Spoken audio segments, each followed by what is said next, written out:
Почитувани гледачи, продолжуваме со подготвените содржини. Пред да започнам со разговорот со мојот соговорник, новинарот Зоран Иванов, сакам да прочитам најнова вест. Денеска премиерот на Република Македонија се очекува да разговара со премиерот на Бугарија. Тема на разговорот – можноста да се создадат услови за наше, внимавајте, рамноправно членство во Организацијата на Обединетите нации. Господин Иванов, добар ден. Добар ден.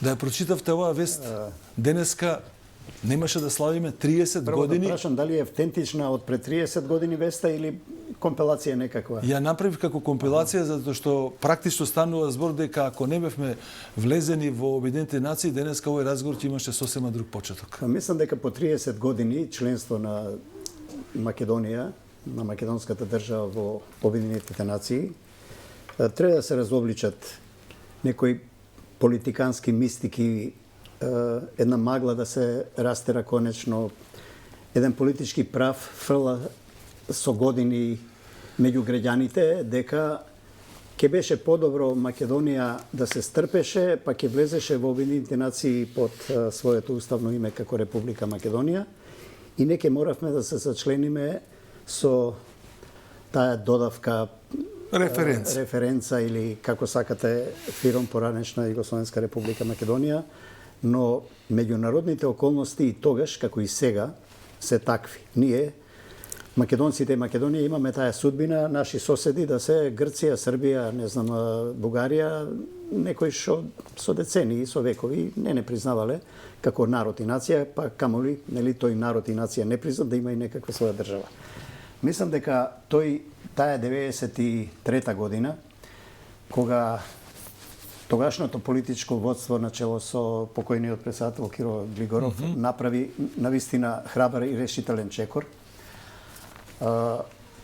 Влеговме како членка на Обединетите нации, значи една од 189 и првата во тоа време, денеска се веќе 201 и 2 месечини членки рамноправни на Обединетите нации и никаков, не знам, источен сојуз, некаква унија со Кина, со Русија, со Бразил, Европска унија и така натаму, не може да бидат пандан на Организацијата на Обединетите нации, бидејќи една држава е меѓународен субјект, рамноправен, како и сите други, ако е членка на Обединетите нации.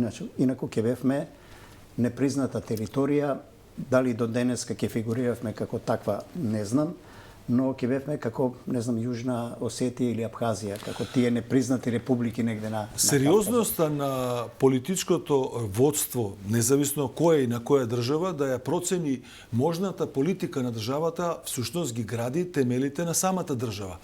Кога ја измислив оваа вест, значи кога се подготвив за разговорот со вас, си го поставив прашањето од кого ќе биде примен нашиот премиер во ситуација кога не сме членка на Обединетите нации. Соединетите американски држави. И на чија држава би бил премиер? Единствената работа што дојде до заклучок која што ќе покаже под наводници, пазете во која ситуација се сега односите меѓу Македонија и Бугарија, нашиот премиер ќе бараше прием кај бугарскиот премиер да лобира да станеме членка на Обединетите нации затоа што сме во кавга со Грција, затоа што не сме признати под уставното име или затоа што имаме лоши односи со сите соседи. Така е.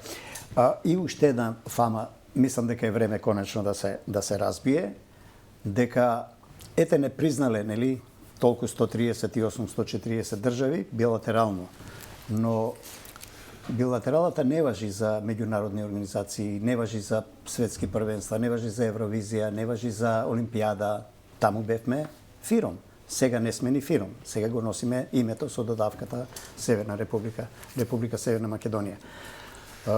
Сакам да кажам дека и тие земји што билатерално не признае под уставното име, ќе немаше кого да признаат ако ние 93-та година не станавме членка. Ако тогашното политичко македонско водство го издржеше притисокот од опозицијата, еве конкретно и од тогашното ВМРО-ДПМН, да воопшто да не влезе, туку да чека моменти кога да се прават преговори со Грција, тоа беше барањето. Се покажа проблемите и со Грција и ова сега со Бугарија дека ние никогаш сами не ќе можеме со нашите соседи ги решиме проблемите, со помош на меѓународната заедница го решивме ова со Грција, со помош на меѓународната заедница како членки и како држава рамноправна во Обединетите нации, ќе го решаваме и се надам брзо ќе го решиме и ова со Бугарија, како што и внатре меѓупартиски или меѓуетнички конфликти решаваме со помош на меѓународната заедница, но сето тоа како рамноправна членка на држава, членка на Обединетите нации. Сега ќе прочитам дел од говорот на тогашниот претседател на Република Македонија, господинот Киро Глигоров,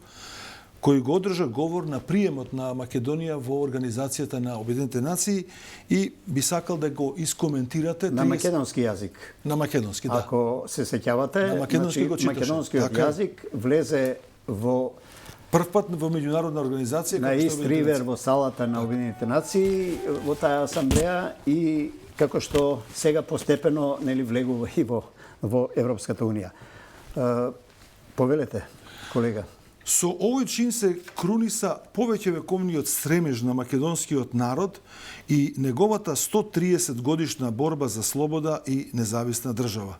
Приемот на Република Македонија во меѓународното семејство на народите е чин кој триумфира правдата и светол пример како еден мал миролюбив народ по мирен и легитимен пат го оствари своето право на самоопределување и државност и својата одговорност во меѓународната заедница. Тоа е народ што во Втората светска војна се приклучи кон антифашистичката коалиција и во таа борба на првото заседание на АСНОМ ја создаде македонската држава, која потоа се вклучи во СФРЈ. Стратегот на Народно-ослободителното движење на македонскиот народ од почетокот на овој век, хуманистот и космополитот Гоце Делчев, јасно го изрази тој дух на разбирање на светот како поле за културен надпревар меѓу народите. Во тој дух Република Македонија и денес ја продолжи ја стекна својата позиција на независна и суверена држава. Единствена е од составот на поранешна СФРЈ, што до независност дојде по мирен и легитимен пат, по пат на референдум и со нов устав. Единствена Република Македонија што не учествуваше во војните во меѓуетничките верски крвопроливања што безумно го зафатија регионот. Повелете, господин Иванов. Да не беше таа 93-та година и тој чин на прием, каде што председателот Глигоров зборуваше се обрати на македонски јазик. Ете го тој наш идентитет и ќе повторам дека нашата судбина генерално на македонците посебно била за соседи да ги имаме, соседите кои ги имаме и кои со векови не признаваат и сме имале таа судбина постојано да се бориме, но кога зборуваме за идентитетот, ете го идентитетот 93-та година, ако јазикот е клучот на идентитетот покрај другите атрибути како што се традиција, култура и така натаму, ете го идентитетот уште 93-та година е запишан. Може ли да говориме сега веќе за ефтино политиканство? Тоа што Софија или не знам која друг некаков центар не признава, тоа е работа на тој центар. Со време ќе си дојдат работи, како сега што почнува и во Грција на некој начин друга нема политичка тенденција дури за изучување на македонскиот јазик, што институционално и еден од судовите во Грција го... Вие како добар познавач на состојбите во Бугарија, може ли да се третира всушност актуелното политичко представување на Бугарија пред светот во односите со Македонија како ефтино политиканство пред избори? Мислам дека и Европа ги прочита бугарските барања и настојувања негаторски, не само поради тој фашистички на нивниот тој несреќник Џамбазов таму во Страсбур поздрав, зашто парично беше казна, туку ако забележувате дека на бугарската страна сега не и поминуваат ниту разни амандмани, забелешки кога е во прашање Македонија и кога се во прашање идентитетските теми.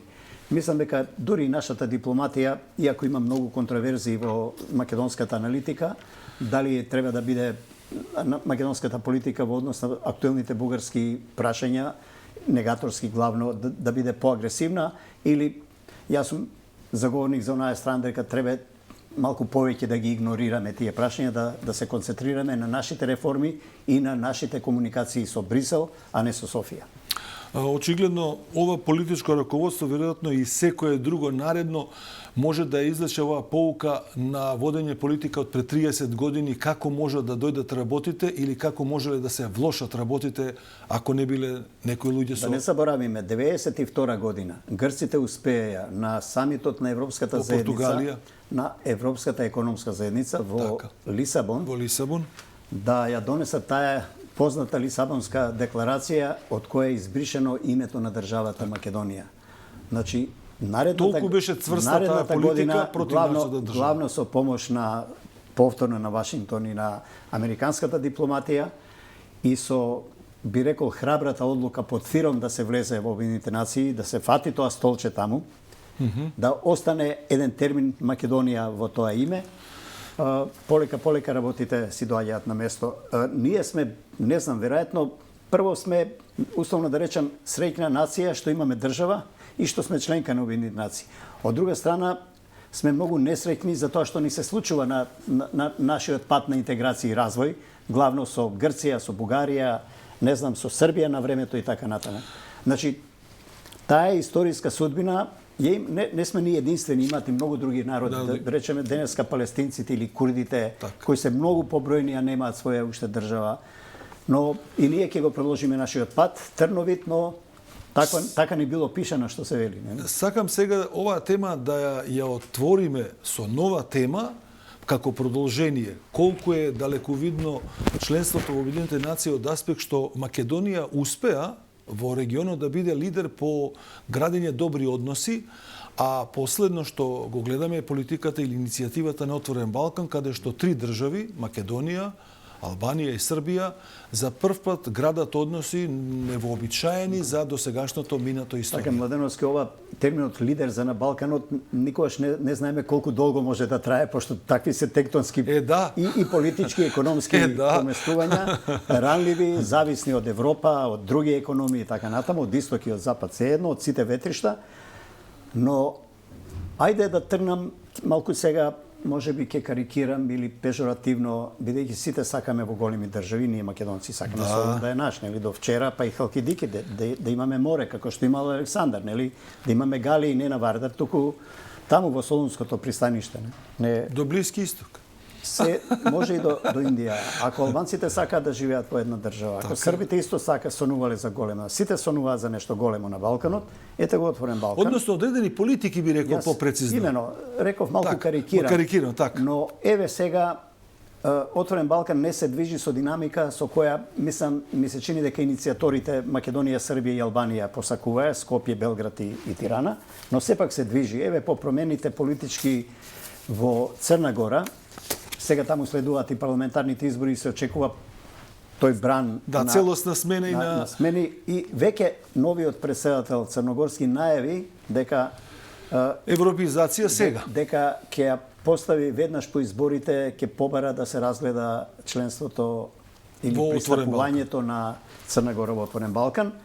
Малку актуелниот премиер на Косово Курти дава отпор, разбирливо од кои причини сега со својот довчерашен непријател треба да влезат нели на ниста врата без да се покажат лични карти или пасоши, да влезат во соработка во секаков вид кооперација на тој Отворен Балкан. Но и тоа ќе помине и тој хир, бидејќи во крајна линија од нито еден лидер на Балканот не зависи од, мислам, од неговата волја. Сепак меѓународните околности ги моделираат малку по ова. Со самиот факт што во Охрид ги седна Европа и Америка, Брисел и Вашингтон, ги седна Курти и Вучич. Иако тешко ќе оди имплементацијата на тоа, имаат рок до крај на години, инаку во спротивно ќе останат без европски пари.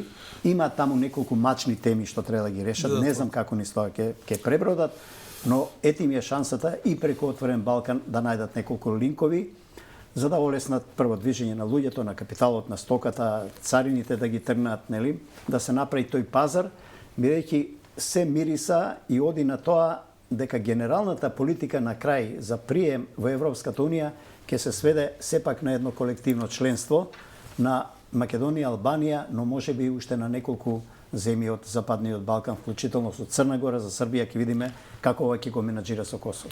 За наредната тема ќе се обидам да направам една куса ретроспектива на нашата историја низ говорот на председателот Глигоров во Обединетите нации, каде што ја посочува улогата на Македонија во антифашистичката војна, нејзиното членство во СФРЈ и етаблирање како тогашна федерална единица равноправна со другите републики.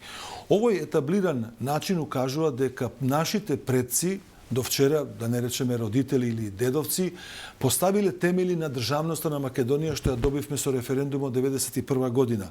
Од 91 година ние ја го градиме македонското општество да биде демократско, да се запазуваат човековите права и суштината на прашањето гласи: го градиме секуларниот карактер на државата. Истовремено имаме ситуација во која што општината Газибаба за ставање камен темелник на детска градинка ги вика верските водачи да ја освета црквата. Да. Што гледате во ова? Гледате ли преголемо влијание на црквата или Ја фатив таа вест на една од телевизиите, не видов дали и Оџе имаше таму, може ли да викнат, не знам, или а тоа сите да ги викнат? од синагогата некој, да. Македонија, конечно, македонската политичка сцена треба да се определи дали ќе гради граѓанско секуларно општество или ќе гради джепови на верски. Замислете во една мултикултурна, мултиетничка, мултиконфесионална општина, вие го викате првиот поп на државата, заедница. нели, за да на една заедница. Да фрла камен темелник таму. И тоа е супер вака. Убаво изгледа за македонците, за христијаните, за православните. Убаво доликува дошол владиката, нели, да ќе се гради нешто за дечиња таму да растат, да се воспитуваат. Но дали и тој градоначалник, организаторите, мене ми е разбирлив поглаварот, тој си прави своја мисија, си има, нели, Така, околу верниците, анимација и така натаму. Градоначалникот му треба партиски, политички поени, тие луѓе што го донеле, што гласале за него се главно, веројатно од таа верска провиненција, па и национална. Но не знам дали како татковци на општината, ако можам така да кажам, помислиле на сите граѓани. како тие слики делуваат кај припадниците на другата етничка заедница. Значи, мислам дека ние одиме, дека има политички структури кои намерно одат на иритирање и од едната и од другата и од третата страна, на иритирање на некоја друга страна. Место да одиме на кооперација, ние идеме на дисфункција на. Ако можам да ја разберам вашата поента, вие Сакам не да сте кажам дека одличен беше примерот за кој мислам дека вие сте младеновски социолог, треба и од таа и од политиколошка, но пред се и од социолошка страна, не знам, нека направи анкета градоначалникот како граѓаните гледаат го на примаат тоа, настанот. но да ги офати сите структури. Ако можам да разберам, вие не сте против присуството на верските Ма лидери? јас сум растен во семејство во кое се почитувале овие традиции така. христијански, Меѓутоа, од слави до Великдени, до не знам Божичи, до попови дома, до чатење, до не знам. Ова намерно го поставив до да се секој добие петок печаток. Во црква моите да одат, нели, не знам, и така натаму. Јас ја почитувам длабоко таа традиција и крстен сум јас во црква, моите деца, моите внуци. Значи, но кога зборуваме за заедништво, за држава, за општество, ќе градиме едно општество сите или не ни се допаѓа таа флоскула бидејќи измислил некоја политичка провиненција. Измислите некоја друга. Македонија нема друг пат освен да гради заедничка држава, да гради една држава за сите и едно општество за сите. Ако има друга формула, нека кажат. Се друго води кон овие идеи пак политички за кантонизации, за федерализации, за боснизации, за каму среќа за белгизации, но за белгизација пак и ни треба така малку позамашен капитал прво да оствариме, за граѓаните да може да си платат струја, кирија, не знам, да одат на пазар, домати да најдат во ова никакво време кога се скапи. Мислам дека политичките елити се одговорни за се и треба да престанат со тој тип на политизација и да покажат повисоко ниво на од друга, од трета, политичка од пета култура. страна. Следнава тема ќе се За обидам. политичка култура се извинувам, прво треба да имаат лична култура, па домашна култура, па после општествена, па на крај политичка. Но од таа позиција може да ги диктираат и овие други, условно да речем, култури. Следнава тема за почеток или за вовед ќе направам една шега, каде што разговарале граѓани на Македонија со кинески граѓанин. Го прашал колку се патува Скопје Битола и овој одговорил 6 часа. Па вие мора да сте многу голема држава. Да, колку Кина. Сакам да кажам дека темата е со железница. Со железницата. 150 години од првиот воз. Разговаравме дека ќе почнеме и таа тема како винјетка колку да завршиме. Значи 30 години самостојна Македонија. Пред тоа скоро 70 години во рамките на Југославија. Што се изградило, тогаш се изградило. Ние за 30 години не успеавме километар пруга да ја стегнеме, да заштрафиме за да може возот да оди со 80 километри, а дојдовме, се сведовме од 80 на 60 на 40. Сега слушам има одлука и наредба поради безбедност на возовите да не се движат, не знам дали на сите релации, али не повеќе од 20 км на час. Мислам дека новиот цртани филмови од Чаплин, како ги викаат оние рачните колички на што да побрзо ќе се движат отколку локомотивата да троши и струја и ресурси и сати и така натаму и да малтретираат луѓе. Не ми јасно што ни се случува. Значи, почнавме пруга со Бугарија 20 години никако да завршиме. Овие пругиве наши се распаѓаа. Не знам, овие од Колска, Молска што ги одржуваат постојано, штрекуваат се, без плати луѓето. Толку ли не сме неорганизирани како држава, да можеме елементарните функции да се одржат. И тоа ќе рече некој оваа влада, онаа влада. Не, сите влади одред се виновни затоа што кога се носат развојни планови, кога се буџетираат 4 годишни во социјализмот петолетки имаше, нели? Така е. Било која влада да дојде, таа мора да го продолжи проектот. Мора да се озаконат тие капитални проекти. Без оглед дали Слави или Зоран ќе бидат на чело на некоја политичка опција, таа инвестиција мора да се заврши. Ние тоа не го направивме. Се смени власта, 98 година прекина пругата за Бугарија. Ајде, не знам, ќе градат автопатишта. Ете го и тој остана. Сега се враќаме пак на пругата на 8-миот коридор. Но да видиме, се надевам дека еден ден овие политички наши глави изовриени ќе седнат и ќе направат една стратегија со помош на науката да прифатат научната стратегија, да ги направат развојните планови без оглед кој е на... А тие околу данок кој процент ќе биде социјалата, која реформа во образованието, нека повелат, или за судството, нели, нека повелат на избори. Благодарам, Нино Иванов, за гостувањето во ова издание на... И јас благодарам, простете на грубоста, но... Не, во реција, така слободно размислуваме, слободно говориме. Или се движиме со 20 километри на час. Да не споредуваме и да имаме повеќе шеги, ама барем шегите да бидат поповолни на наша страна. Почитувани гледачи, беше ова Зоран Иванов, новинар со кого разговаравме за неколку теми. Се надевам дека го свртевме вашето внимание и со поинакви очи и поинаква перспектива ќе ги гледаме историските настани што поминале, токму за да можеме да научиме и да ги информираме идните генерации. Продолжуваме со рекламен блок.